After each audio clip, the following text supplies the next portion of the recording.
Hello guys, good morning.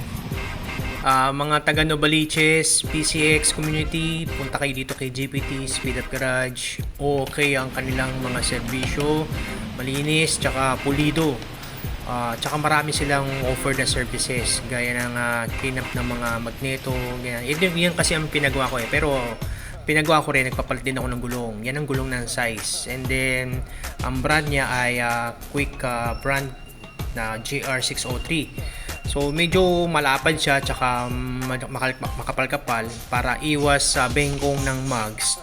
Tsaka sabi nila na medyo babagal daw ang takbo ng PCX ko kasi malapad na daw yung gulong. Pero tinry ko nung gabi nung angkas ko pa si Mrs.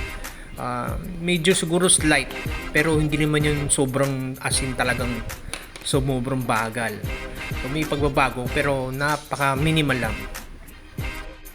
So after this, nagpabala ko na rin na pagawa na rin tong si Magneto. Kasi nag-alala ko baka kinalawang na yung Magneto ko ng todo-todo, which is nakaka 16,000 km na ako. So nakita ko nga may kalawang siya ng konti. So pinagawa ko na talaga siya, and then pinaninis ko ng loob pati yung na Magneto. Meron silang ginamit na parang foam Ang galing, ang ganda.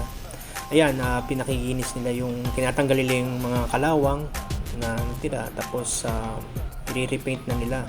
So, ang paint na ginagawa dito ay high temp. Pinatuyo maputi, and then magandang pagkakagawa, wala ng mga kalawang.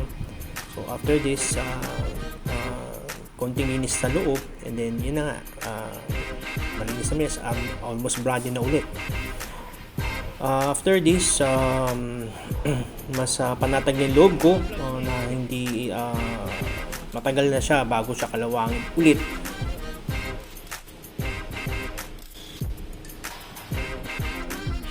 So ayan yung dati, ngayon maayos na, at bagong palit yung gulong, o bagong linis yung magneto ko, at and thank you so much dun sa mekaniko na gumawa ng motor ko.